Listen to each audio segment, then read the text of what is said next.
What are some characteristics that make a successful and effective leader in this day and age?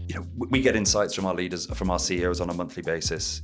People are lying in bed worrying about AI. People are lying in bed worrying about talent. People are lying in bed worrying about the economy. All tactical things that you can solve, you can work through, peer-to-peer, coach, whatever. That's your job. That's what you get paid the big bucks for. The leader of the future is the one person who will surround him or herself with those right people, who knows that they don't know it all. That's the first and most important thing. If you could admit you don't know it all, but my chief marketing officer does, my chief finance officer knows the other bit, that's the leader. My guest today is your CEO's CEO. Richard Wynn is the CEO of the CEO Institute, a peer-to-peer support group, which sometimes I affectionately refer to as CEO group therapy, to be honest, sometimes. Richard, it's such a pleasure to have you here. I can't believe we finally made it. Oh, no, thanks for having me here. But I think a few things have got to be changed. It can't be the CEO of the CEO, and there's just too many CEOs. Yeah, right. Exactly. That's something I've got to work on. I've got to work on that. Exactly. No, well, it's all good. So look, it's such a pleasure to have you here. We've been meaning to organize and have you for a really long time. So I can't believe you're here in the flesh. We're here. And I think today, like anyone who's a leader, if you're a CEO or a C-suite, I feel like they can gain so much out of this interview today and based on your experience, what you've done. So I can't wait to, get into it. Yeah. My first question really is, and I have to ask you this. So we were at an event, the CEO Connect event, and you said something which blew my mind. You said that, you had never been a CEO before. And I remember a few of us like on the table looked at each other and were like we were really surprised. Not because you were so bad, because you were so good, like the stuff you had already done. I've got to ask you, was that scary? Was that intimidating? How did you deal with that? And maybe part of the answer, you can share how long you've been in the role and what you've been doing. Yeah, no, absolutely. Look, the old-fashioned imposter syndrome is real. It is a real thing. The beauty with the CEO Institute, and I'm probably in that lucky position, I was a member for 6.5, 7 years beforehand. So I started off back in 2016 as a member.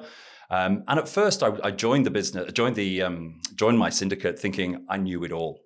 I walked in there super confident. We'd just opened our first business, my business partner and I. We'd raised some capital and I thought I knew it all. Within about 2 months, I realized I did not know it all. So membership for 6.5, 7 years. And then we took over, we acquired the business in January, and then I stepped into the role. So I'd kind of had the best onboarding process any new CEO could have ever had. I'd had 6.5 years as a member, seeing it from that side of the perspective. Acquiring the business, we'd had 12 months worth of due diligence. So we'd seen it from that side of that perspective. So then when you put it together and you get the job and you stand there for the first time as the CEO, of course, imposter syndrome is there in the tummy. But the whole point of being a CEO is to be the leader. So what did you tell yourself? I'm curious, how did you deal with it specifically? Did you just get on with it? Did you have some sort of mantra? Leaders always have different ways to deal with things. The biggest thing that I woke up every day saying, seek to understand.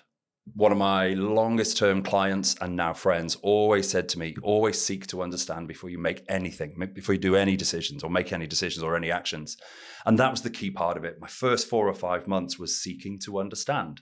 Park the fact that I got 6.5, 7 years worth of membership. I had to discover, I had to learn about the business, what it was, what it was doing, the good, the bad, the ugly, and then put things into priorities, the pebbles, the rocks, the sand. What are you going to deal with first? Get the sand out of the way before you work on the big things. So the biggest part of the job truly was the discovery piece. Yeah, that's really interesting. And I was talking on LinkedIn earlier before the interview, and I noticed over your career of 12 plus years or whatever, however long it's been, longer than that, actually. Yeah, longer than twice that. You've just, thank you. I'm younger. Yeah. Thank you for that. I'll take that. I think I was counting from a certain time, but or missed a decade there. But I noticed customer kept coming up. So you've had so many roles where it was just, staring at me, customer, head of customer this, customer service, customer experience, whatever. And I find that really interesting. I think there's a lesson in that. And why I thought of that now is you said seeking to understand. So I feel like it's parts of your DNA. It's part of your training. You're always looking at it from a customer point of view. So I feel like that is one of the hallmarks of a CEO. 100%. I mean, I'll give you the yin and the yang. I'm actually a chemist by degree. Right. So the logic, the science, it must be this way because it cannot be any other way. The logic. And I remember when I finished my degree, I was like, "What on earth am I? I don't want to do this for the rest of my life." Right. And I had this little job stacking shelves I'm from the UK, in Sainsbury's in the UK. It was beer money. That's what it was. And there was a moment in that start of my career, and I went on to their grad scheme. And there was my manager at the time. I was 21, Carl Allen. I remember him to this day. And I remember we used to walk the department meter by meter every morning, meter by meter. And we learned, and he taught me, you dress it forward, the shelf edge label goes in the middle, and you do this. And I learned at 21, detail. And from then, I have always put detail and the customer at the heart of everything I've done. So I've gone away from the logic of a scientist into just being customer obsessed. Yeah, and I think how you do one thing is how you do everything. And that your experience that talks to that. Yeah. I love that. So I know we've touched on it briefly, and I did a very bad job of giving the summary, and I want to get to that later. But why didn't you tell us a little bit about what the CEO Institute actually is and does? Yeah. Look, so it's a 32-year-old business. Interestingly, it was born by a chap called Ken Gunn, who was actually a teacher by trade, who then became an accountant, who then set up his own firm and became the CEO of that firm. And he suddenly realized how lonely he was at the top. So who do you turn to? Who solves your business problems? So gets 12 mates around a table and says, well, let's meet every month and let's solve each other's problems. Meeting of minds, peer-to-peer support. And that's really what the CEO Institute is. 32 years later, 6,500 CEOs have walked through our doors. We've got just over 1,000 CEO members now. And the idea is that a syndicate of 15 or so CEOs, non-competing environments, meet on a monthly basis, and they bring their problems to the table. Similar sized businesses too, I've noticed sometimes. Yeah, similar sized business, be that headcount, be that turnover. But I think where we're taking the business now is, Moby, what problem are you trying to solve? Right. Are you scaling? Are you selling? Are you what are you trying? What problem are you trying to solve? And then let's possibly group people better based on that component of it as well. But the idea is it's peer to peer. So we have a chair who looks after that syndicate and facilitates that syndicate, but they facilitate it. They don't answer all of the questions. So Moby brings a problem to the table and Richard helps him solve it. Because the idea is Moby comes with a problem and I'm from the digital marketing world. Well, somebody in financial services has probably had the same issue. And he or she says, well, Moby, this is what I would do. This is how I've sorted out that problem before. Yeah. So it's peer-to-peer support. And the beauty of that is that the legacy that they then take back into their own organizations, it's just the whole change of a mindset of what a leader should be. As a member myself, as a CEO myself, I could not agree more. It is very lonely at the top. Yeah. It is extremely lonely at the top. Every business owner, founder, entrepreneur knows that. And it's really funny because, and I was talking to Tasha actually, who you met, because her husband runs a boating company. And I actually invited him to come to, I said, next time I have a syndicate meeting, I'll try to get you on board because he's relatively early in his journey. I'm relatively early too, but I've been around for a little bit longer. And one thing you, as a leader, you feel like you're the only one going through those problems. Yeah. You know you're not. Like, you know logically that can't be real, but it does feel like you're the only one going through those problems. So, and I know I joke, like I call it a little bit of a therapy session sometimes, but some of it is that. Like it's just, it's not about complaining. It's a very constructive environment. Like you might be there and someone's talking about an issue that you actually went through already.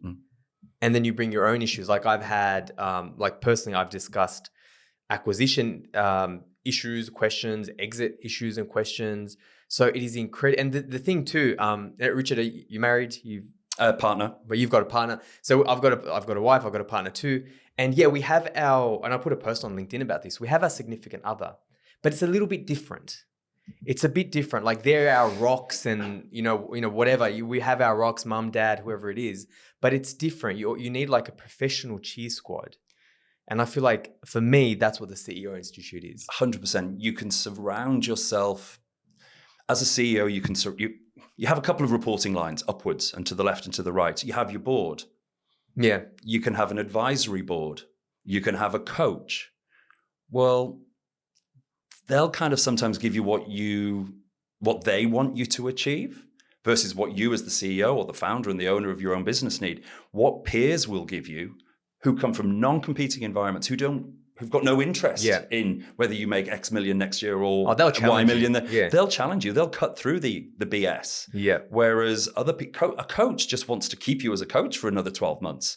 Whereas your peers will just say, Moby, you're wrong. That M&A strategy you've just talked about is wrong for these reasons, because I did it in my business and this was the outcome. If I could do it again, I would do this. So I think that's where peer-to-peer support is. Of course, coaches play. I'm not picking on coaches, but that's where peer-to-peer support. 15 coaches are sat around the table on a monthly basis. Exactly. All there to help got a you. coach too. Like I've got a coach and I've got the CEO Institute. I spot on. I think it's it's very hard to sort of quantify. Like, you know, as a leader, everyone comes to the buck stops with you. You solve everyone's problems, right? Like everyone's got the luxury of can always be kicked up. But who do you go to? But see, this is the evolution of the CEO. This is the evolution of the leader, because gone are the days where the CEO is that candlestick maker that I referred to before, the command and control, the regime that they would run where the junior manager wouldn't even dare blow his or her nose without seeking permission. Those days have well gone. COVID was actually, God love it, was actually a good catalyst to expedite that a little bit faster. The CEO, the leader of the future, and we've just talked about coaching, is the CEO who has got that coaching style. Now, CEOs don't need to become coaches. That's not what I'm saying. But to have that coaching style in the way in which they interact with their people, that is the future. During COVID, we learned how the old candlestick maker then was able to, I can't remember what they all are, but there's a model where there's 6 styles of leadership. Command and control, I know, is one of them. And during COVID, we saw a lot of really good CEOs move and be fluid. The future of the CEO is the one that can sit in that number 6 block, which is the coaching style. That is the future of leadership. Yeah, I couldn't agree more. And that's definitely we don't have time to do it any other way, to be honest. But the only way in which that leader is going to be successful is if they're going to become vulnerable. Now, there's a word that frightens the heck out of CEOs, left, right, and center. You've got to be vulnerable. Now, vulnerable isn't a weakness. Vulnerable is about being authentic. The minute you're authentic with your people is the minute that you'll buy their trust. Once you've got their trust, the world's your oyster. I've literally, and I didn't know the impact of this, and it's interesting you say that. I've had scenarios where I've shared with the team. Before this podcast, we're talking about how nervous I was when I was presenting, I had a physical reaction. And I've shared my wins. I've shared my losses. I spoke about at the event, not being scared to fail. And I actually didn't understand the impact on the team. And the team members have actually said to me, Moby, the fact that you're so vulnerable and you'll share your mistakes and whatnot, it's actually really empowering. And I never saw it that way. But I think you're absolutely right. And I don't know why, I guess it's an old guard thing, that why people are so scared when it's so empowering to their team. I think I used this, I was actually on a panel at the IECL conference earlier this year, so the International Executive Coach and Leadership Conference. And I was talking about this exact topic. And this wasn't a deliberate, wasn't a speech, but 2 words. I said it's about being more human. Mm-hmm. And I think leaders who can be more human in what they do, we don't have all the answers. Imposter syndrome or not, none of us have all the answers. And you can say that to the team too. And it's okay. Yeah. But what you should damn well do is surround yourself with outstanding people who can solve each of those problems that you may have, whether that's your executive team, whether that's external in a syndicate, talking back to the CEO Institute, but just be more human as a leader. They are the people who will change this, who will change our community. Cool.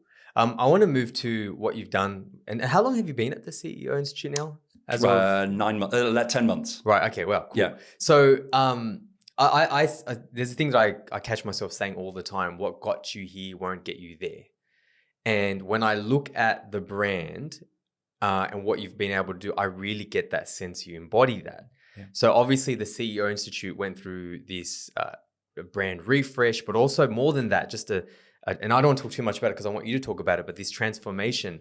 But I'd love for you to talk about balancing the heritage and legacy of a brand that's been around for 30 plus years, but the requirement to move into the future. Talk to us about that journey. A startup? No startup is easy. Let me retract that. But in a startup, you create it all. Taking on a business as the second CEO, the second owner ever, you've got 32 years worth of heritage, 32 years of 6,500 CEO members, 550 certified CEOs, great legacy. And Ken, the founder, good friend of mine, respect him still to this day. And he knows exactly the journey I was going to take it on.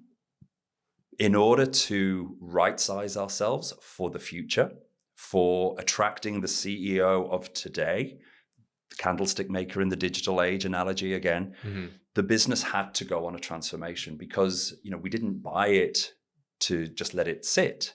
We bought it and acquired it because number one, we love it. But number two, we wanted to grow the business. But you can never grow a business unless, number one, it's in the right shape to be grown. So the most important piece of work that we did, and the brand refresh was an element of this, was its transformation. So a transformation of a business is all about internal stuff. So the org design, the processes, the policies, how we do things, X, Y, Z. That was the piece of work that had to be done first. But I can't sit in my little ivory tower and just go, right, this is what we're going to do. Going back to what I said earlier, it had to be insights driven. So over a 4.5, 5 month period, we went through a massive discovery phase, as I touched on at the beginning. 160 odd one-on-one hour interviews with members, past, present, future. 29 interviews with our chair community across ANZ. We did 4 different external focus groups with 20 CEOs in each of them. Most importantly, the very last piece of the puzzle, I asked every single member, what should we stop, start, continue? Every single member had the chance to tell me, stop, start, continue. You put all of that insight into a cooking pot, and that's where I got my 1,000-day plan from. Wow. What did I need to do? Yeah. What did I need to fix? Pebbles, rocks, sand. What can I do quickly? What is going to take a little bit longer? The brand refresh was a huge component of that. And look, brand refresh is you can make a nice little new logo. I'm sorry, you're from a marketing agency. It's not about that. There had to be insights in that logo.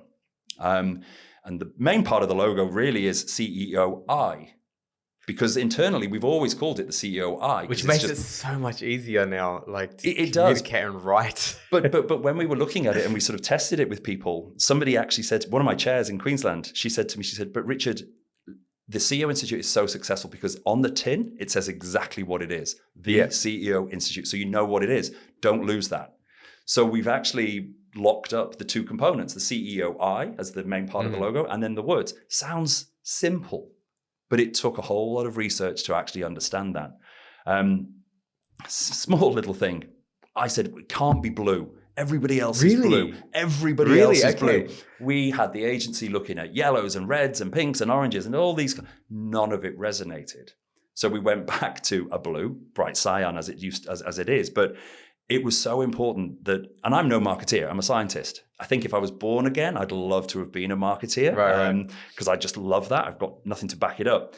But when I saw the logo, and as you always do, you always see half a dozen beforehand. When I saw this one, I knew instantly that was the right one for us. I think it was a good link to the heritage too. The old logo, for anyone who's seen it, Times New Roman. And it's funny, right? Because I was referred by Sharon. Shout out to Sharon from Taurus Agency. I'm going to send this interview to you. So shout out to you, Sharon. But I was sent, so she's someone who I respect and I know, and she's been around. So it wasn't the brand that had attracted me. It was Sharon's endorsement. So I'm like, okay, cool. But now I can see the brand actually being a pull. And I said this to you earlier. I think a brand refresh, for the point of a brand refresh, I see it done as a mistake all the time. And I'm not blowing smoke, but I think what you guys have done has been one of the best brand refreshes I've ever seen, because it was, and I didn't even know all the work you had done. You guys did the work. You asked. When any decent startup starts, they do the work. They do the focus groups. They do that. So you did that. And then that heralded a new era. So it was a signal to the market, like, hey, this is what, but it's not just we're going to do a brand refresh. You did the work. You had all the components and capabilities connected to it. One of the things that I've spent I wish it was 12-year career, but it's 25-year career. I am older than I look. One of the things that I've spent a lot of my career working on is EVP, employee value proposition. Again, we can do another podcast on that another day. Part of the phrase in there, So if you know what an EVP is, it's the sort of the unofficial contract between an employer and an employee. It's, why would you stay here? Why would I come and work here? And the key to that is the contents has to reflect the packaging of an organization. And when I looked at what we were going to do in the brand refresh, which is only a tiny part of our transformation, it's only a tiny part. I said, whatever we design, whatever we come up with, the packaging has to reflect the contents. So nice, shiny new logo. If we didn't then change the contents of the whole CEO Institute, then that would have been a waste of time, energy, and money. So that's where the next part of our insights drove us to, well, what are we going to do? What are we going to transform in this business? And the research, it gave us new benefits, new offerings, and new experiences. That's what our members told us that they wanted. And the two key components was we want more meaningful insights and we want more meaningful connections with one another. So that's what we're working on right now. So we've done the sand. We're now moving into the pebbles, and then we'll move on to the big rocks later on. So let me try not to get you in trouble and throw a grenade into this conversation. Oh, God. What do you think about the Jaguar logo? I love it. I think... Why the controversy? And again, you're the marketeer, not me. But again, if I was a born again marketeer, the global press that they've had of it is in itself probably worth trillions of dollars. So tick, you've got that. I like it. I really like it. I think it's modern. So who's the persona? Who would buy a Jaguar? Who would drive a Jaguar? Cis white 75-year-old male. Grandfathers and it's not in my consideration. It would never be in my consideration. If an EV of a Jaguar comes out, I don't know if they do have an E now, but when the EV comes out of Jaguar and that's on the back of it in a nice, cool, matte black, I think they're setting themselves up for the future. Going back to my statement, as long as the packaging reflects the contents. One thing I think they got wrong, and I'll be very careful and shout out to Penny Ferguson because I do know the CEO of Jaguar Land Rover here in Australia, and you can send it her as well because she is awesome. Obviously, it wasn't, she didn't design the logo. The thing I think they got slightly off, I'm not going to say wrong, is the actual commercial. I don't get it. I don't get all the neons and all the people and all of the it's to me it's just that doesn't make sense. I don't get it. It's too clever. They're trying to be too clever. Possibly too clever but if that's the packaging, then I have no idea what the content is going to be. That's the bit. Yeah. That's the only missing link I don't get. Brave to not put cars in your adverts. I get it. I get the bravery piece, but I don't quite get the brand campaign. I like the logo. I'm not too sure if I like the brand campaign. I think let's see. So the similarities I see between Jaguar, CEO Institute rebrand, and dare I say Elon, we're not going to get into that because that's another can of worms, is every time these brand refreshes have happened, so when Twitter went to X and Jaguar changed their whole brand identity, they're signaling to the market, hey, this is not for you. The old guard or the old audience, this is actually not for you. This is signaling and heralding a new era. I guess the difference, and that's why what you guys did was so cool, because you're not saying this is not for you anymore. It's we are innovating. We're doing what we always have, but we are moving in this other direction. So yeah, I think you raise a good point. I think it's cool. Now it would be I'm not saying I would buy one, but now it would be in my consideration. And you're right. If the contents and those cars end up being cool, then hey, why not? But it's number one, it's got it onto this conversation. Number one, it's all over everyone's feed in LinkedIn and where everyone is talking about it. So kudos to the agency. I can't wait. I can't wait to see Jag EV now. I love it. I can't wait. Yeah. So yeah. Okay, cool. All right. I think we'll be all right there. I think we'll be okay. Okay, cool. So so you have the you have one of the, and you say this yourself, right? So I'll let you talk about this. The idea that you have so many members at your probably dial pad, you could call at any time, it just blows my mind. So the exposure you have to leaders is phenomenal. And I'm asking this selfishly. I would love to know what observations you've had. Firstly, talk to us about, the exposure you have to leaders, but what have you been your observations around what makes a good leader in this day and age?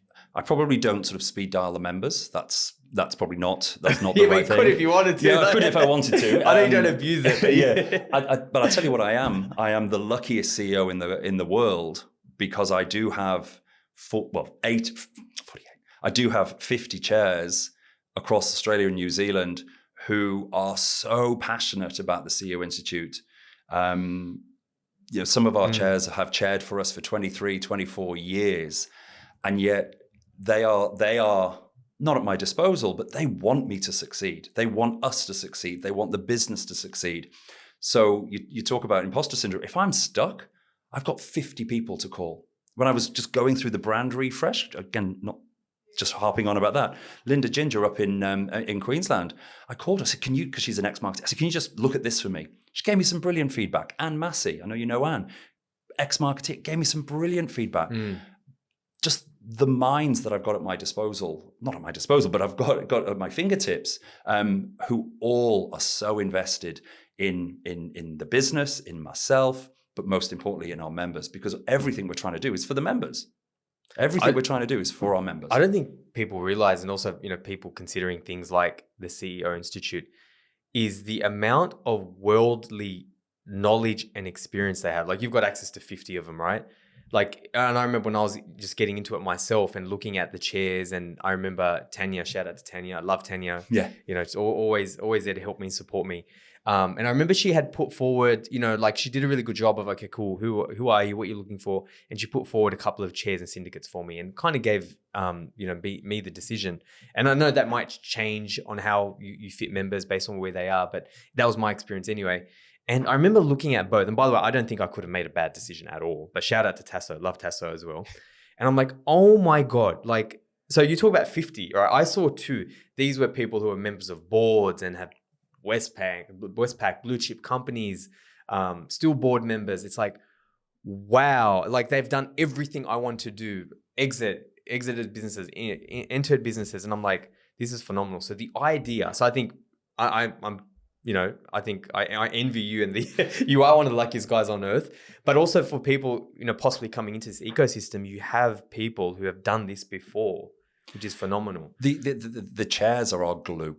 Categorically our glue, because without them, well, of course our members are, but they're sort of equally as important to one another. But the knowledge, the wisdom, the experience, the value that they bring for 4 hours a month, for 8 hours a month, if they do 2, but they do more than just their 4 hours a month.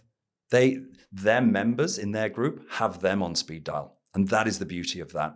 And there is not one chair in my entire community of chairs that does this for the money. They do this because they've earned their money, they've earned their careers, they've been at the absolute pinnacle of some of the biggest businesses, ASX, they've exited, they've done all of those big things. This is their giving back. And I think that is what makes our chairs more special than anything else. You're not wrong about that. I've asked them about that too. Like their legacy is, that's what they're doing for. And that is what I love. So, and sorry, my apologies. I made us digress, but I think it was a good digression. But I want to go back to the leader thing. Like, what do you think, what are some characteristics that make a successful and effective leader in this day and age? And I think this is going back to that coaching style of leader. We get insights from our leaders, from our CEOs on a monthly basis. People are lying in bed worrying about AI. People are lying in bed worrying about talent. People are lying in bed worrying about the economy. All tactical things that you can solve, you can work through, peer-to-peer, coach, whatever. That's your job. That's what you get paid the big bucks for. The leader of the future is the one person who will surround him or herself with those right people, who knows that they don't know it all. That's the first and most important thing. If you can admit to you don't know it all, but my chief marketing officer does, my chief finance officer knows the other bit, that's the leader. Move away from command and nobody knows it all. They used to think they did. And what did they pass on? What legacy have they passed on through? A CEO who lives in command and control zone passes on to what to their C-suite? Nothing, apart from fear, command and control. That just keeps going and going and going. That coaching style leader passes on a new way of thinking, a development way of thinking. So therefore, the future of our business and community and our country, and therefore the world, it can only get better. So it's a long-winded way of answering your question, but I'm just going to bring it back to being more human, being more vulnerable, and having that ability to coach their people versus tell them what It's to do. It's actually much easier to sell a business that way too. If you're not handicapped by the alternative where they're just command and control, it's actually harder to sell those businesses. Well, it's key person risk, isn't it? That's exactly what it is. Key person risk. Absolutely. Okay, cool. So as we wind this down, I'd love to ask you, what's on the horizon for the CEO Institute in 2025? What can you share? What can't you share? I'm sure you got some tricks up your sleeve. Yeah, that's the rocks, the pebbles and the rocks that I talked about. So we've got some big things coming up. Again, going back to insights, more meaningful connections, more meaningful insights. Because going back to what I said earlier, I'm not sitting in my tower saying, this is what you think, this is what you're all having. People have told us what they want. So we've got our first e-magazine coming out early December, which is the first time we've ever done that. So focusing on the top 5 CEO issues. And we've had our community of experts help us, write white papers on each of those. So that comes out first week of December. We've always had the CEO Summit in January. And it's been very different in every state across the country. Packaging contents conversation again. So for the first time ever, we've got a single theme going through the entire Australia-New Zealand summit season. So empowered together, which ties back to our purpose that no business leader should ever walk alone. We've got new events coming up throughout the year. We've got new member lunches coming out every quarter. We've got a new mid-year event coming up. My colleague in New Zealand, he's got his first New Zealand CEO golf tournament coming up, which is great. But they're all sort of superficial. They're just things. They're just value adds. The thing that will never ever change, and the thing that I'm so proud that we have maintained, part of our heritage, is the magic that happens in that syndicate room. Now, we have 50 odd chairs across Australia and New Zealand, as I've mentioned. We're now building a community of chairs. So they're now working together, they're sharing best practice. So what happens in WA by one chair suddenly can happen here in New South Wales, or somebody can share something with one of our chairs in Queensland. So building that community of chairs, because ultimately if we get that piece right, we can push more of that into our syndicate meetings. So it's an exciting time ahead. We've got new syndicates opening, new styles of syndicates opening, new offerings for specific role types. So chief people officer, syndicates opening, chief financial officer, syndicates opening, and even non-exec directors. So we're looking at that board level. Yeah, and I think I'm really glad you shared that, because it's not just CEOs, right? You've had emerging leaders, and now you're talking about CFOs, and it's...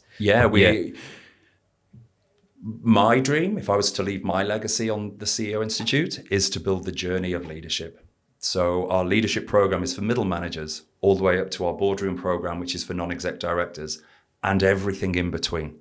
Now, that was never here before. So that's, if I can leave that as my legacy in 5, 6, 10 years' time, is creating that journey from the most junior of managers to the most senior of ASX directors. That's amazing. That's amazing. I need to ask you before I let you go. So that's the CEO Institute. In terms of 2025, so by the time you watch this, whenever you watch this, what do you think are some of the key challenges for leaders that we need to be across, mindful, whatever you sort of learned in your discussions? Focusing on what the key issues are, but ensuring that you've got the right people to solve them. Talent solves everything. Having the right human beings in your organization who are bought in. The number of businesses that I still talk to who are lacking purpose, vision, mission, values, beliefs, and behaviors. That component, having that as your cornerstone and your North Star, you can have all the strategy documents in the world, but if you haven't got those half a dozen different components, then you're going to be pushing water uphill, because the generations that are coming into our organization, the Gen Zs of this world, they want to belong to an organization. They want to be part of it. They don't want to be just told what to do, when to do it. So have a purpose. Know why you were on this planet as an organization, and you as a leader. I've got my own personal purpose. So I think that's a key challenge that people still have not got right in their organizations. And I saw one of your posts earlier on this week. Don't get distracted by the shiny things that AI can just potentially promise you. Just focus on what's in front of you. Focus on your business. Utilize AI, but utilize it. Don't replace people. AI will not replace people today. And I think some of the big things that are keeping people up at night is the whole ESG, all the new reporting that it's needed and it's now mandated. I think that's a key thing. And my answer to that is, if you do not know how to do it, and you obviously don't because you haven't been doing it for years, get somebody in who does. Don't go it alone. Find that partner who can help you. I love that. I love that. That who, not how concept. I love that. Finally, I want to leave, because I'm genuinely curious, and I want to leave with a personal question. So, Richard, what will you be personally working on to be the best version of yourself next year? And feel free to get a little bit vulnerable with us. It's time to get vulnerable, isn't it? It's time to get vulnerable. And I know exactly what it is, because I've already been planning for this for New Year's resolution, let's call it that. I've spent the last 9-10 months in the business transforming it. I come from the people space, 25 years, all in the people space. And I've forgotten a little bit to take my people on the right sort of journey. So we've defined purpose, vision, mission, all of the things I just listed. But we've been really focusing on the transformation. And we need to stop for a second and just look at each other, embrace each other, remember that we're all here, we're all humans. Our purpose statement, no business leader walks alone. And I said it to my leadership team, but we don't walk alone either. But it comes from the top. So I'm working with my SLT now on, let's not be so tactical in everything we do. Let's just stop every now and then, be more human. Remember that we are a people organization. We are here for our members. We're here for our chairs. We're here for one another. We're here for the business community, but we're also here for one another. So the thing I've observed, because I'm big enough and ugly enough to turn the mirror, and I've turned the mirror and I've thought to myself, Richard, you've been so tactical, you've forgotten the human element of it. So I'm taking a little bit of my own medicine and I'm going to become more human. Love that. I could talk to you all day, Richard. Thank you. It's been such a pleasure, and we can't wait to see what you achieve in 2025 and beyond.